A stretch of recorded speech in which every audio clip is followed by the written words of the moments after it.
Let's solve a problem. The problem is to build a 2-bit counter using 2 JK flip-flops on a source of logic 1.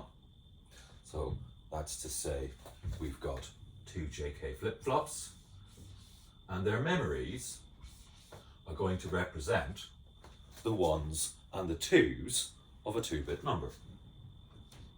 So here's J1, we have the 1s on the right and the 2s on the left. Our job is to figure out how to wire these things up to make our 2 bits count in sequence. So, good plan is to figure out the behavior we want.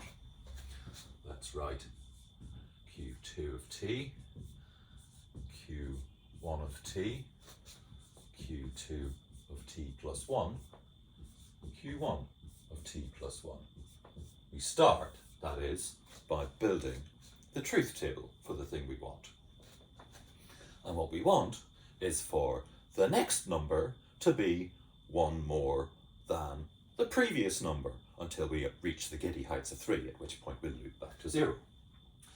So, if our current states represent the number 0, our next state should represent the number 1. And if we're currently at the number 1, our next state should be the number 2. And if our current state is the number 2, our next state should be the number 3. And if we're currently at number 3, our next state should go back to 0. All right, this is the behavior we want, represented as a truth table. But how do we make 2 JK flip-flops deliver this behavior? Well, the smart move is to turn this truth table into 2 characteristic tables. Let's start by exploring how the 1s evolve depending on the current state of the 2s. So I write a column for Q2 of t, tabulate the possible values, 0 or 1, and then I write a column for Q1 of t plus 1, but this is allowed to depend on Q1 of t. We're asking how this changes. So what we have to do to figure that out is to look at the lines of the truth table in groups of 2. When Q2 of t is 0, how does Q1 change? Well, if you look here, you see Q1 of t plus 1 is always the opposite of Q1 of t.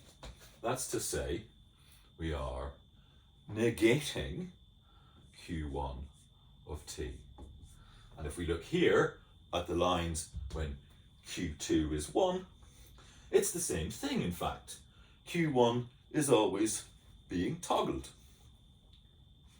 So that's also the negation of Q1 of t. Now, to figure out how to build this part of the circuit, we need to read the characteristic table for the JK flip-flop backwards, which is why I've got a handy copy of it here. The behavior we want in each case is that Q of t gets negated. And to achieve that, we need to send in 1s on both J and K. So that's to say, whatever Q2 of t is, J and K for the 1s should always be 1. We're just always toggling, you know, we're going even odd, even odd. So let's start by wiring both J1 and K1 to a source of logic 1, which the problem says we're allowed. Now let's figure out how the 1s affect the 2s. We do the same thing the other way around. We tabulate for each possible Q1 of t how Q2 of t plus 1 depends on Q2 of t. That's to say, we need to look at these groups of lines and these groups of lines. When Q1 is 0, we can see that Q2 of t plus 1 is the same as Q2 of t. So that's Q2 of t goes here. Whereas when Q1 of t is 1, you can see that Q2 toggles. That means we need not Q2 of t here.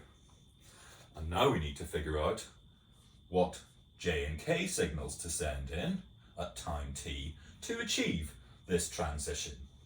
K2 of t. And again, we read the characteristic table backwards.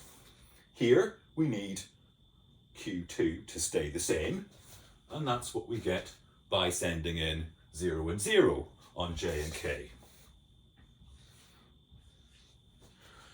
And here we need Q2 to toggle, and that's what we get by sending in 1s on J and K.